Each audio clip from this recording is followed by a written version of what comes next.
Excellencies, heads of state and government, representatives of Africa Peer Review Mechanism, the United Nations Economic Commission for Africa, United Nations Commission for Africa, ladies and gentlemen.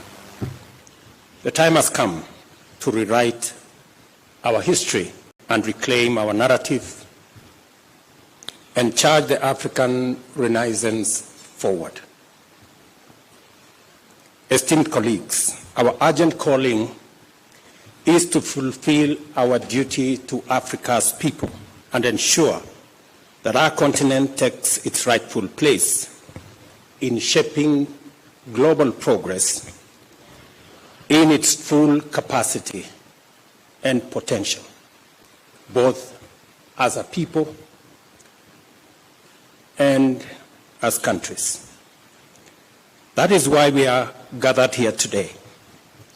Africa's economic potential is hamstrung by a financial system that misrepresents, distorts, and understates our reality. Global credit rating agencies have not only dealt a bad hand, they have also deliberately failed Africa. They rely on flawed models, distorted and outdated assumptions, and systemic bias, painting an unfair picture of our economies and leading to distorted ratings, exaggerated risks, and unjustifiably high borrowing costs. Let me say this again. Global credit rating agencies have let us down. They continue to rely on very flawed models and outdated assumptions. And the whole system is also biased. The result is that they paint a very unfair picture of our economies, and this has devastating effects because it leads to distorted ratings of what the situation really is. And it also leads to exaggerated risk of our countries and our continent.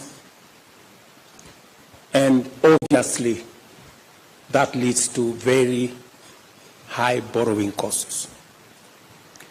These prejudice assessments come at an enormous cost to Africa. They deter investment, distort global trade, and derail progress towards sustainable development goals. By misjudging Africa, these agencies deny opportunities to investors and economies and deprive nations of prosperity. The numbers tell a damning story.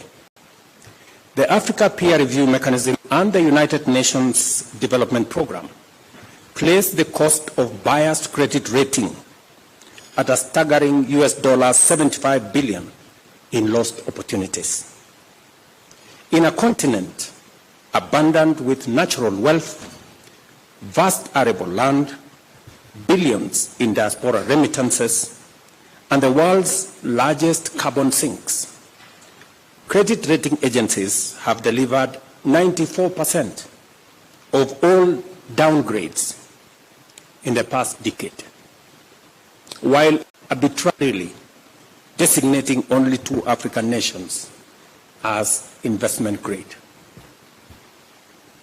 We must be bold and call this for what it is: a financial straitjacket imposed on Africa. A system that punishes our economies while rewarding others, even when the fundamentals are comparable, in some cases even better.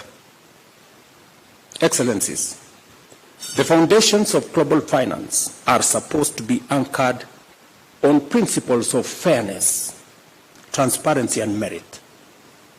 Yet, these principles are disregarded when it applies to Africa. Africa will no longer accept to be misjudged by scales that overlook our reality. The winds of change are blowing, and our march forward is as unstoppable as it is relentless. An African credit rating agency is not just an alternative. It is, in my opinion, an imperative.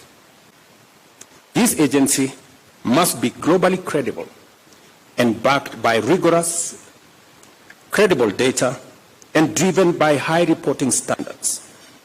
But more importantly, it must reflect Africa's reality correctly. We will not walk this journey alone. We will build alliances east, west, and north, grounded in shared values of dignity, equity, and progress. We will hold rating agencies to account and demand accurate standards. We will leverage the experience and expertise of Pan-African credit rating, strengthening their capabilities and expanding their reach. The potential impact is profound. Research shows that a one-level improvement in Africa's average credit rating would unlock US $15 billion in additional funding. This alone would outstrip official development assistance and meet some of the critical aspects of Africa's infrastructure needs. The opportunity is within our grasp, and we must seize it. I want to emphasize that this agency will complement international credit rating agencies by filling in data and analytical gaps. In other words, it will do the heavy lifting that international rating agencies may lack the time, inclination, or capacity to undertake. I see the role of Africa credit rating agencies as one of demystifying and democratizing sovereign credit assessments. It must develop a methodology that is objective, transparent, and replicable, rooted in the rigor of science rather than the exclusivity of tradecraft. Let me commend the United Nations Development Programme and AfriCatalyst for stepping forward to support African nations in strengthening their credit worthiness. This is the kind of partnership that we need, rooted in action. I leave you with the words of African Development Bank President Akiwumi Adesina, and I quote, "The perception of risk is not the reality of risk. Wrong scales will always give wrong weights." End of quote.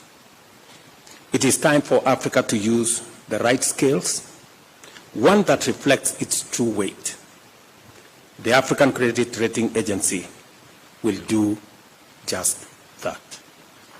Thank you for your attention.